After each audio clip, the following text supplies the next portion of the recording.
নমস্কার, আমি অনিন্দিতা। তোমরা দেখছো আমার চ্যানেল অনিন্দিতাস টিউটোরিয়াল। যদি ফেসবুক থেকে দেখে থাকো তাহলে প্লিজ পেজটাকে ফলো করে দিও, আর যদি ইউটিউব থেকে দেখে থাকো তাহলে প্লিজ চ্যানেলটা সাবস্ক্রাইব করে দিও।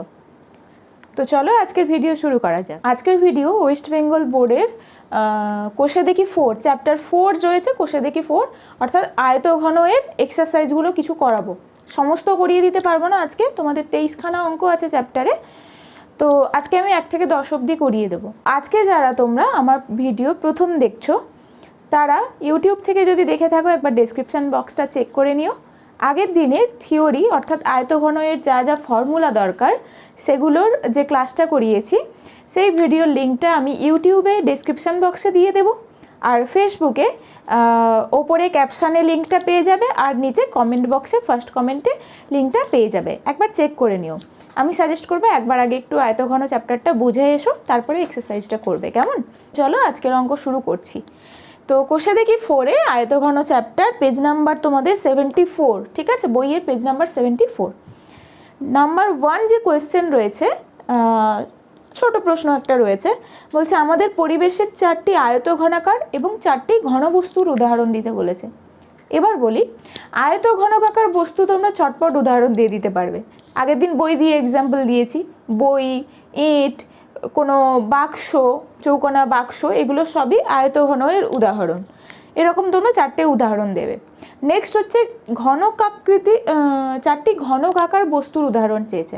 তো একটা তো তোমরা চট করে বলে দেবে লুডোর ছক্কা। সেকেন্ডটা আমি তোমাদের বলি, রিউবিক্স কিউব তোমরা দেখেছো? ওই যেটা সেই একটা খেলনা টাইপের হয়, কালার ম্যাচিং খেলনা, রিউবিক্স কিউব, ওটা একটা উদাহরণ, 2 নম্বর। এবার বলি 3 নম্বর 4 নম্বর উদাহরণ যখন দেবে, এর প্রত্যেকটা উদাহরণের সঙ্গে চৌকো আকার অ্যাড করে দেবে, তাহলে ওটাই ঘনকাকার হয়ে যাচ্ছে। যেমন চৌকো আকারের বাক্স, চৌকো আকারের বাড়ি, এগুলো তোমাদের ঘন বস্তুর উদাহরণ হবে, ঠিক আছে? নেক্সট আসছি নাম্বার 2-তে। একটা ছবি দেওয়া রয়েছে, আগের দিন আমি ছবি দিয়ে বুঝিয়ে দিয়েছি। ছবি দেওয়া রয়েছে, তার তল, ধার আর শীর্ষবিন্দুগুলির নাম দিতে বলেছে। আগের দিনের ক্লাসটায় গিয়ে দেখবে যে আমি প্রত্যেকটা নাম ধরে ধরে বুঝিয়ে দিয়েছি। নাম্বার 2 বলেছে, বইতে দেওয়া আছে, দেখবে এরকম একটা পিকচার, ঠিক এই পিকচারটা ড্র করে দেওয়া আছে। বলছে পাশের আয়তঘনাকার চিত্রের তলগুলি, ধারগুলি এবং শীর্ষবিন্দুগুলির নাম লিখতে বলেছে। কিসের কিসের নাম চেয়েছে? তল, ধার আর শীর্ষবিন্দু।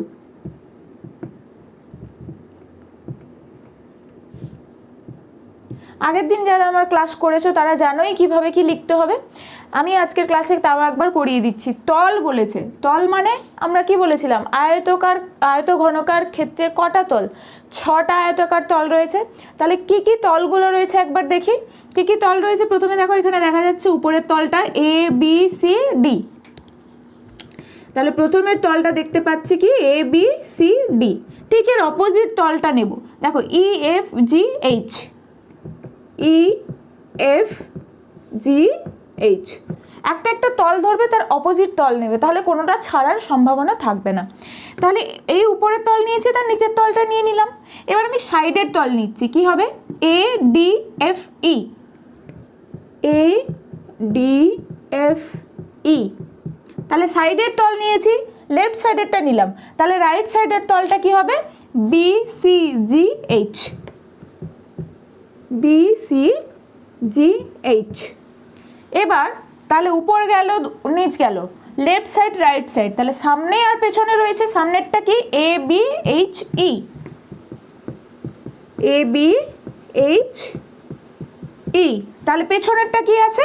C D F G, C D F G. তাহলে কটা তল বলেছিলাম? 6খানা তল বলেছিলাম। দেখো আমি 6খানা তলের নাম লিখে দিয়েছি। এরপরে কি বলেছে? ধার। কটা ধার বলেছিলাম? এবার ধারগুলো একটা একটা করে ধরো, সেই উপর থেকে ধরা শুরু করছি। তাহলে কীরকম নিচ্ছি দেখো, যেটা হলে একটাও মিস যাবে না। তাহলে নিলাম এ বি, এটা একটা ধার। তারপরেরটা দেখো সি ডি, এটা আরেকটা ধার। তাহলে এটা কি? A D B C. উপরের তলগুলোর প্রত্যেকটা ধার নিয়ে নিলাম, এই যে 4টে হয়ে গেল। এবার নিচের তলে চলে আসছি। কি কি? এফ জি ই এইচ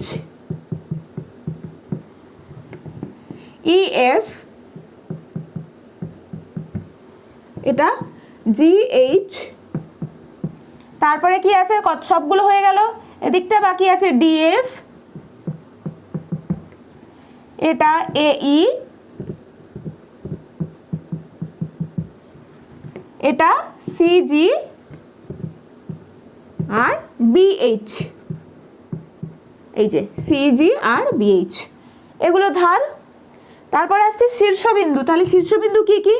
এই যে এ বি সি ডি, উপরের শীর্ষবিন্দুগুলো নিয়ে নিলাম, এখানে লিখছি এ বি সি ডি, হলো। তারপরে আর কি আছে? ই এফ জি এইচ, 8খানা শীর্ষবিন্দু, ই এফ জি এইচ, হলো। এটা সেকেন্ডের কোয়েশ্চেনটা চেয়েছে। এই যে কোয়েশ্চেনগুলো, এগুলো তোমাদের শর্ট কোয়েশ্চেনে আসতে পারে, 1 নম্বরের কি 2 নম্বরের কোয়েশ্চেনে আসতে পারে, ঠিক আছে। তলগুলো, ধারগুলো, শীর্ষবিন্দুগুলো, এগুলো একটু মন দিয়ে দেখলে, একটু একটু ধরে ধরে লিখলে, তাহলে ছাড়ার সম্ভাবনা থাকবে না, ভুল হওয়ার কোনো সম্ভাবনা থাকবে না। এটা গেল নাম্বার 2 এর কোয়েশ্চেন, তোমাদের বইয়েরই। নাম্বার 3 আসছি। একটি সমকোণী চৌপলাকার ঘরের দৈর্ঘ্য, প্রস্থ ও উচ্চতা দেওয়া রয়েছে। তাহলে আমি কি বলেছিলাম? সমকোণী চৌপল যেটাই, সেটাই আয়তঘন। তাহলে এরকম ঘরের দৈর্ঘ্য, প্রস্থ, উচ্চতা তিনটেই দেওয়া রয়েছে। তারপরে বলেছে ওই ঘরে সবচেয়ে লম্বা যে দণ্ড রাখা যাবে তার দৈর্ঘ্য হিসেব করে লিখি।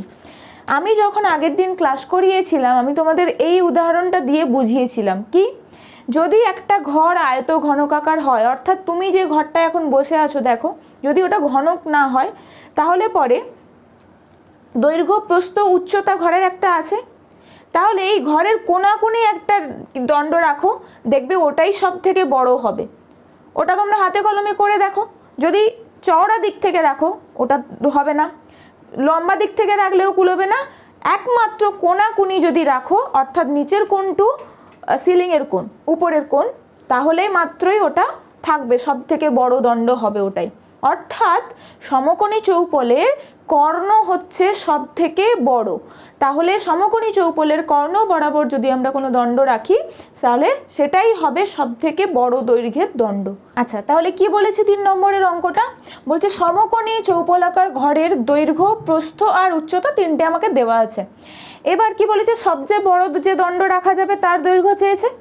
তাহলে আমি এইটা এখানে লিখতে হবে। আমরা জানি সমকোণী চৌপলাকার ঘরের কর্ণ বরাবর সবচেয়ে লম্বা দণ্ডটি রাখা যাবে, সেইটুকুই আমি লিখে নিয়েছি এখানে, ওইটা লিখে নেবে অঙ্কেতে। তাহলে এরপরে আমি দেয়ারফর ঘরের কর্ণের দৈর্ঘ্য পেয়ে গেলে ওই লম্বা দণ্ডটার দৈর্ঘ্য পেয়ে যাব। তাহলে সমকোণী চৌপলাকার ঘরটির কর্ণের দৈর্ঘ্য কি সূত্র বলেছিলাম? রুট ওভার দৈর্ঘ্য স্কোয়ার প্লাস প্রস্থ স্কোয়ার প্লাস উচ্চতার স্কোয়ার বলেছিলাম, সেটা লিখছি। রুট ওভার দৈর্ঘ্য স্কোয়ার মানে কত? এখানে 5 এর স্কোয়ার, দৈর্ঘ্য স্কোয়ার 5 স্কোয়ার, প্রস্থ স্কোয়ার, প্রস্থ এখানে কত? 4 স্কোয়ার প্লাস উচ্চতার স্কোয়ার, উচ্চতা এখানে কত? 3 স্কোয়ার। একক কী হবে বলেছিলাম?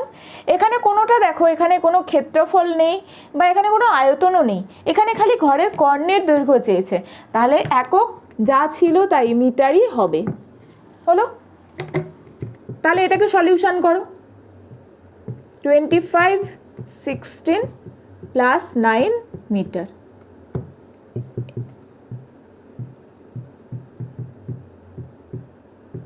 রুট ওভার 50 মিটার, হলো। এবার রুট ওভার 50 মানে কত? এটা 5, 5 25, 2, দুটোকে বের করব, 5 রুট 2 মিটার, হলো। এটা কি? কর্ণের দৈর্ঘ্য। তাহলে আমি কি বললাম? কর্ণের দৈর্ঘ্য বরাবর সবচেয়ে বড় লম্বা দণ্ডটা রাখা যাবে। তাহলে উত্তরে লাস্টে লিখব, অতএব সবচেয়ে লম্বা দণ্ডের দৈর্ঘ্য সমান 5 রুট 2 মিটার। আচ্ছা, আমি একটা কথা বলি, এই যে অঙ্ক পরিমিতি, এটা হলো ভাষার অঙ্ক। পাটিগণিত, এগুলো ভাষার অঙ্ক। ভাষার অঙ্কে না ভাষাটা সুন্দর করে লিখবে। অঙ্কেতে তোমাদের সমস্ত ডিটেলসটাই দেওয়া আছে, সংখ্যাগুলো যা যা দরকার একটা অঙ্ক করার ক্ষেত্রে, কিন্তু ভাষাটা খুব ইম্পর্টেন্ট। তাহলে এখানে আমি সমস্ত ডিটেলসটা লিখে দিয়েছি অঙ্কের মধ্যে, যা যা আমাকে চেয়েছে। আমি যদি শর্টে লিখে দিই, ঘরের দৈর্ঘ্য, কোন ঘরের দৈর্ঘ্য? সমকোণী চৌপলাকার ঘরের দৈর্ঘ্য। তাহলে একটা ভাষার অঙ্কের মধ্যে সমস্ত ভাষাটা ক্লিয়ার করে লেখা থাকবে, ঠিক আছে? এই গেল 3 নম্বর দাগের অঙ্ক, এরকম করে ক্লিয়ার করে ভাষা দিয়ে লেখা হবে।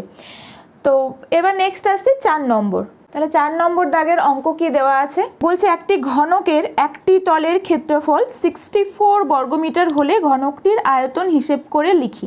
একটি ঘনকের একটি তলের ক্ষেত্রফল, একটি ঘনকের একটি তলের ক্ষেত্রফল দেওয়া আছে। তাহলে একটি তলের ক্ষেত্রফল মানে কত? ঘনকের কটা তল? 6টা তল। একটা তলের ক্ষেত্রফল মানে কত? শুধু দৈর্ঘ্য গুণিত প্রস্থ। এই ক্ষেত্রে ঘনক, তাহলে দৈর্ঘ্য প্রস্থ সমান। তাহলে শুধুমাত্র একটা দৈর্ঘ্যের হোল স্কোয়ার দেওয়া রয়েছে, এইটা ভালো করে বুঝবে। লিখবো, ধরিলাম ঘনকের একটি বাহুর দৈর্ঘ্য a মিটার। তাহলে একটি তলের ক্ষেত্রফল দেওয়া আছে, তাহলে কি দেওয়া আছে? শর্তানুসারে এই a স্কোয়ার সমান 64 বর্গমিটার দেওয়া রয়েছে। তাহলে কি লিখবো? শর্তানুসারে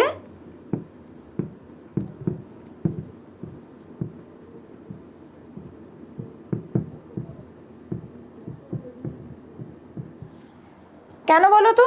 একটি তল, এখানে 6টি তল বলেনি। যদি 6টি তল বা সমগ্র তলের ক্ষেত্রফল বলতো আমরা লিখতাম 6a স্কোয়ার সমান এইটা, কিন্তু এখানে একটি তলের ক্ষেত্রফল দেওয়া আছে, তাই জন্য লিখলাম a স্কোয়ার সমান 64 শর্তানুসারে, বা a সমান √64 সমান 8 হলো।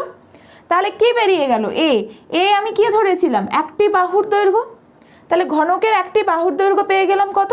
8 মিটার। তাহলে অতএব ঘনকের একটি বাহুর দৈর্ঘ্য 8 মিটার। কি চেয়েছে? ঘনকের আয়তন চেয়েছে। তাহলে দেয়ারফর ঘনকটির আয়তন, ঘনকটির আয়তনের সূত্র আমরা কি জানি? একটি বাহুর দৈর্ঘ্য তার হোল কিউব। তাহলে এখানে বাহুর দৈর্ঘ্য কত পেয়েছি? 8। তাহলে 8 এর হোল কিউব, একক কি হবে? 3টে মিটার গুণ হচ্ছে, মানে ঘন মিটার।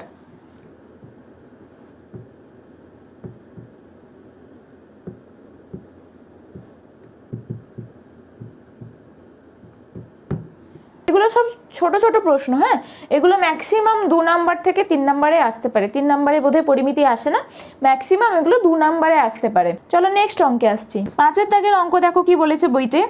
আমাদের বকুলতলা গ্রামে 2 মিটার চওড়া 8 ডেসিমিটার গভীর একটি খাল কাটা হয়েছে। যদি মোট 240 ঘনমিটার মাটি কাটা হয়ে থাকে তবে খালটি কত লম্বা হিসেব করে দেখতে বলেছে। এখানে উচ্চতার জায়গায় দেওয়া আছে গভীরতা, বাট একই জিনিসটা। তাহলে এখানে কি কি দেওয়া আছে? প্রস্থ দেওয়া আছে, আর এখানে গভীরতা দেওয়া আছে, আর এখানে মোট এত ঘনমিটার মাটি বলেছে, তার মানে আয়তনটা দেওয়া আছে। তোমাকে খালটার দৈর্ঘ্য বের করতে বলেছে। এখানে চেয়েছে খালটি কত লম্বা হিসেব করে লিখি, তার মানে খালটির দৈর্ঘ্য জানতে চেয়েছে। প্রস্থ আর গভীরতা দেওয়া রয়েছে, আয়তন দেওয়া রয়েছে, তোমাদেরকে বলতে হবে দৈর্ঘ্যটা। যেটা যেটা দেওয়া আছে আমি আগে সেটা সেটা লিখে ফেলছি। কি? খালটির প্রস্থ দেওয়া আছে, অর্থাৎ খালটি চওড়া বলে লেখা আছে, ওটা খালটির প্রস্থ লিখলাম 2 মিটার। আর গভীরতা দেওয়া আছে, গভীরতাটা লিখলাম 8 ডেসিমিটার। এখানে দেখো একটা একক আছে মিটার, একটা একক আছে ডেসিমিটার। আমি এই ডেসিমিটারটাকে মিটারে নিয়ে যাব। তাহলে কত দিয়ে ভাগ করতে হবে? 10 দিয়ে। 0.8 মিটার। এগুলো তো ছোট ক্লাসেই পড়ে এসেছো। তাহলে জানতে চেয়েছে লম্বা কত। আমি এখানে ধরবো কি লম্বাটা কত। আমি এখানে ধরিলাম খালটি x মিটার লম্বা, অর্থাৎ আমাকে এই এক্সটার মানটা বের করতে হবে। তাহলে আর কি বললাম? দেওয়া আছে কত ঘন মিটার আয়তনের মাটি কাটা হয়েছে সেটা দেওয়া আছে, অর্থাৎ আয়তন দেওয়া আছে। তাহলে আয়ত ঘনক আকার যে ঘনবস্তু, তার আয়তনের সূত্র কি ছিল? দৈর্ঘ্য গুণিতক প্রস্থ গুণিতক উচ্চতা। এখানে প্রস্থ জানি, গভীরতা জানি, এটাই উচ্চতা বললাম, আর এখানে দৈর্ঘ্যটা জানি x মিটার। তাহলে শর্তানুসারে লিখব, শর্তানুসারে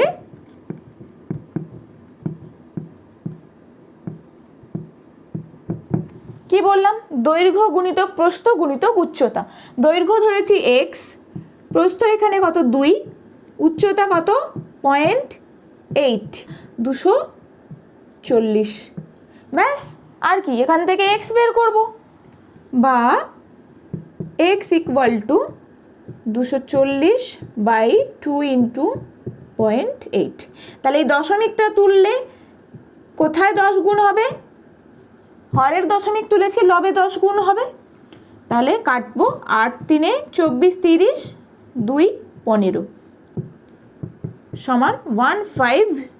তাহলে খালটি এক্স মিটার লম্বা ছিল, আমাকে খালটির লম্বা কত জানতে চেয়েছে, লিখবো অতএব খালটি 150 মিটার লম্বা। আমাকে যা জানতে চেয়েছে সেইটা অতএব দিয়ে আমি লিখবো। তাহলে অতএব খালটি 150 মিটার লম্বা। ব্যাস, অঙ্কগুলো দেখো কিছু নেই, সমস্ত ডাটা তোমাদের অঙ্কিতে দেওয়া রয়েছে, জাস্ট তোমাদের একটু মাথাটা খাটিয়ে পুট করতে হবে, ডাটাটা যেখানে দরকার সেখানে বসাতে হবে। যেমন এইখানে কি মাথা খাটানো রয়েছে এই অঙ্কটাতে, একটা মিটার থাকলে, একটা একক যদি মিটার থাকে, অন্য একক তুমি ডেসিমিটার দিয়ে অঙ্ক এগোতে পারবে না। তোমাকে আয়দার মিটারকে ডেসিমিটারে নিয়ে যেতে হবে, আর ডেসিমিটারকে মিটারে নিয়ে আসতে হবে। যে কোনো দিক দিয়ে তোমার যেটা সুবিধে মনে হবে তুমি সেটা দিয়ে করবে। সমস্ত এককগুলোকে একই দিকে নিয়ে আসবো। এই অঙ্কটার ক্ষেত্রে যদি আমরা এই মিটারকে ডেসিমিটারে নিয়ে যাই, তাহলে এই আয়ত ঘনর যে দেওয়া আছে এটা ঘন মিটার, এটাকে আবার ডেসিমিটারে নিয়ে যেতে হবে। তাই জন্য আমরা একটাই চেঞ্জ করে নিয়েছি, ডেসিমিটারটাকে মিটারে নিয়ে এসেছি। ঠিক আছে, এই গেল 5 দাগের অঙ্ক। 6 দাগের অঙ্কে আসছি। 6 দাগের অঙ্ক বলছে একটি ঘনকের কর্ণের দৈর্ঘ্য 4√3 সেমি হলে ঘনকটির সমগ্র তলের ক্ষেত্রফল হিসেব করে লিখি।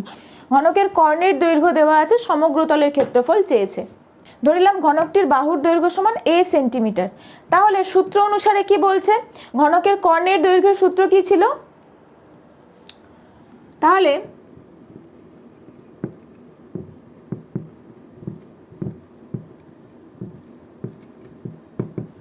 কি ছিল সূত্র, √3 × a ইকুয়াল টু 4√3 হলো, বা তাহলে a ইকুয়াল টু কি হবে, 4√3/√3 4 সেমি। তাহলে কি পেয়ে গেলাম, অতএব ঘনকের একটি বাহুর দৈর্ঘ্য 4 সেমি। কি জানতে চেয়েছে, ঘনকটির সমগ্র তলের ক্ষেত্রফল। সূত্র কি, 6a² বর্গ একক। ব্যাস হয়ে গেল, এ তো পেয়ে গেছি 4, লিখি ওটা। অতএব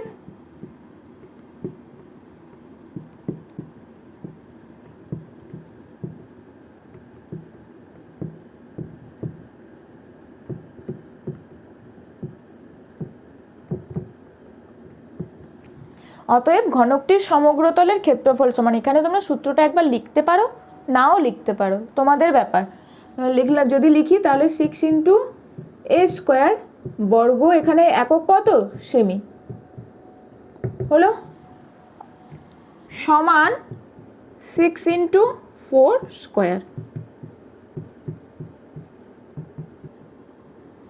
4² a² মানে 4², 6 × 4 × 16, 4² সমান 6 × 16 96 বর্গ সেন্টিমিটার হলো। তাহলে কীরকমভাবে বেরোবে, এই টাইপের অঙ্ক থাকলে, এগুলো 2 মার্কের অঙ্ক থাকে, হ্যাঁ, এই টাইপের অঙ্ক থাকলে এইভাবে এগোবে। নেক্সট 7 দাগের অঙ্ক দেখো কি বলছে। 7 দাগ বলছে একটি ঘনকের ধারগুলির দৈর্ঘ্যের সমষ্টি 60 সেন্টিমিটার হলে ঘনকটির ঘনফল হিসেব করে লিখতে বলেছে। ঘনকের ধারগুলির দৈর্ঘ্যের সমষ্টি দেওয়া আছে। ঘনকের কটা ধার, আগেই পড়ে এসেছি 12টা দেওয়া আছে। ঘনকের ধারগুলির দৈর্ঘ্যের সমষ্টি 60 সেন্টিমিটার। অতএব ঘনকের একটি ধারের দৈর্ঘ্য সমান কটা ধার, 12টা ধার, সমান 5 সেমি। কি জানতে চেয়েছে, ঘনকটির ঘনফল। অতএব ঘনকটির ঘনফল সমান কত, কি জানি, দৈর্ঘ্যের হোল কিউব 5 হোল কিউব একক ঘন সেমি। এককটা বারবার বলছি, ঠিক করে লিখবে। আয়তন মানে 3টের গুণফল, তো ঘন সেমি। ক্ষেত্রফল মানে 2টোর গুণফল, বর্গ সেমি। 125 ঘন সেমি।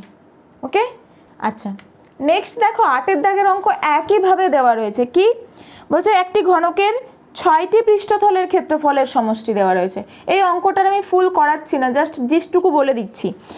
আগে তোমাদের 4 দাগে আমি অঙ্ক করিয়েছিলাম, একটি তলের ক্ষেত্রফল দেওয়া আছে বলেছিলাম। সেইখানেই বলেছিলাম যে যদি 6টি তলের ক্ষেত্রফল দেওয়া থাকে তখন সেটা হবে 6a² সমান। এইখানে পরের অঙ্কটা, অর্থাৎ এটা 8-এর দাগের অঙ্ক। 8-এর দাগের অঙ্কেতে এটা কি দেওয়া আছে, ভাষাগুলো সেম লিখবে। এইখানে 6a² সমান 216 দেওয়া রয়েছে। ব্যাস, এখান থেকে এ বের করবে। তারপরে ঘনফল চেয়েছে, এর হোল কিউব করবে, ঘনফল হবে। একইভাবে করবে। কারা কারা করেছো আমাকে একটু কমেন্ট বক্সে জানিও তো যে করেছো কিনা, অ্যান্ড ঠিকঠাকভাবে করতে পেরেছো কিনা। ঠিক আছে, কমেন্ট বক্সে জানিয়ে দিও। কিন্তু 9-এর দাগের অঙ্ক পড়ছি, সেমভাবে 9-এর দাগের অঙ্ক বুঝিয়ে দেবো, তোমরা করবে। এটা তোমাদের হোমওয়ার্ক। করে কমেন্ট বক্সে জানাবে কিন্তু যে কারা কারা করেছো, কত অ্যান্সার এসেছে, এগুলো কিন্তু আমাকে জানাতে ভুলো না। আচ্ছা, 9 দাগ বলছে একটি সমকোণী চৌপলের আয়তন 432 ঘন সেন্টিমিটার, তাকে সমান আয়তন বিশিষ্ট দুটি ঘনকে পরিণত করা হলো। তাহলে প্রতিটি ঘনকের প্রত্যেকটি ধারের দৈর্ঘ্য হিসেব করে লিখতে বলেছে। কি দেওয়া আছে, ভাষা লিখবে যে একটি সমকোণী চৌপলের আয়তন সমান 432 ঘন সেমি। ব্যাস হলো। কি বলেছে, এইটাকে সমান আয়তন বিশিষ্ট দুটি ঘনকে পরিণত করা হয়েছে। ভাষা লিখবে যে এই সমকোণী চৌপলকে দুটি সমান আয়তন বিশিষ্ট ঘনকে পরিণত করা হলে প্রত্যেকটি ঘনকের আয়তন হবে, ভাষাটা লিখবে সমান এইটা বাই 2। সমান আয়তনের দুটো ঘনকে পরিণত করা হলে প্রত্যেকটি ঘনকের আয়তন হবে সমান 432/2 ঘন সেন্টিমিটার। তাহলে এটাকে কাটাকাটি করো, 2 দুগুণে 4, 216 ঘন সেমি। এটা প্রত্যেকটা ঘনকের আয়তন হলো, দুটো ঘনকের প্রত্যেকটার আয়তন। এবার ধরিলাম ঘনকের বাহুর দৈর্ঘ্য এ সেন্টিমিটার, তাহলে শর্তানুসারে এ কিউব সমান কত হবে, 216। এ সমান তাহলে কি হবে, কিউব রুট অফ 216, 6 × 6 × 6 = 6 সেন্টিমিটার উত্তর হবে। ঠিক আছে, ভাষা দিয়ে ক্লিয়ার করে লিখে নিও, বুঝিয়ে দিলাম অঙ্কটা। তাহলে প্রতিটি ঘনকের প্রতিটি ধারের দৈর্ঘ্য সমান 6 সেন্টিমিটার, এটা একটু ভাষা দিয়ে লিখে নেবে, কেমন। নেক্সট 10-এর দাগের অঙ্ক দেখো, একটি ঘনকের প্রতিটি বাহুকে 50% কমানো হলো। মূল ঘনক ও পরিবর্তিত ঘনকের ঘনফলের অনুপাত হিসেব করে লিখতে বলেছে। ভালো করে পড়ো। বলেছে একটি ঘনকের প্রতিটি বাহুকে 50% কমানো হলো, অর্থাৎ প্রথমে যা বাহুর দৈর্ঘ্য ছিল পরে সেই বাহুর দৈর্ঘ্যকে 50% কমানো হয়েছে। তাহলে প্রথমে ঘনকটার যা আয়তন ছিল আর এই যে বাহুর দৈর্ঘ্য 50% কমানো হলো, সেই কমানোর পরে যেই আয়তন হবে এই দুটো আয়তনের অনুপাতটুকু জানতে চেয়েছে। চলো শুরু করা যাক অঙ্কটা। তাহলে আমরা কি বললাম, প্রথমে যা দৈর্ঘ্য ছিল, তাহলে আমি প্রথমের দৈর্ঘ্যটা ধরে নিয়েছি। ধরিলাম ঘনকের বাহুর দৈর্ঘ্য এ সেন্টিমিটার, তাহলে সেই যখন এ সেন্টিমিটার ছিল তখন ঘনকের আয়তন কত হবে, এ কিউব ঘন সেন্টিমিটার। এরপরে কি বলেছে, 50% কমানো হয়েছে, ওইটাই লিখবো। বাহুর দৈর্ঘ্য, ওই ঘনকটির বাহুর দৈর্ঘ্য 50% কমানো হলে তখন বাহুর দৈর্ঘ্য কি হবে, 50% কমানো হয়েছে। তাহলে প্রথমের দৈর্ঘ্য কত ছিল, এ ছিল, সেইটার থেকে কোনটা বাদ যাবে, যেই দৈর্ঘ্যটা আমি কমিয়েছি। কার উপর কমিয়েছি, যা ছিল তার উপর 50% কমিয়েছি, সেন্টিমিটার হলো। অর্থাৎ a - a/2 সেমি সমান a/2 সেমি। অর্থাৎ 50% কমানোর পরে বাহুর দৈর্ঘ্য হবে a/2 সেন্টিমিটার। তাহলে যখন কমানো হয়েছে তাহলে সেই পরিবর্তিত ঘনকের আয়তন কত হবে, বাহুর দৈর্ঘ্য আমি পেয়েছি a/2, তাহলে ঘনকের আয়তন কত হবে, এত ঘন সেন্টিমিটার সমান a³/8 ঘন সেন্টিমিটার। আগে ছিল a³ এখন পেলাম a³/8। উত্তর কি চেয়েছে, এই ঘনকের আয়তন আর এই ঘনকের আয়তনের অনুপাত চেয়েছে। উত্তর কি লিখবো, অতএব মূল ঘনক ও পরিবর্তিত ঘনকের আয়তনের অনুপাত সমান, আগে কি পেয়েছিলাম a³ ইজটু, পরের কি পেয়েছি a³/8 অনুপাত। a³ বাদ চলে যাবে, 1:1/8। তাহলে এটা কি হবে 8:1, তাহলে 8:1। বোঝা গেল। তাহলে আজকে তোমাদের এই অবধি থাকলো, 1 থেকে 10 অবধি করিয়ে দিলাম। যেটা যেটা হোমওয়ার্ক থাকলো তোমরা যারা কমপ্লিট করবে আমাকে কমেন্ট বক্সে জানিও কিন্তু যে আমি কমপ্লিট করেছি, অ্যান্সার এই এসেছে।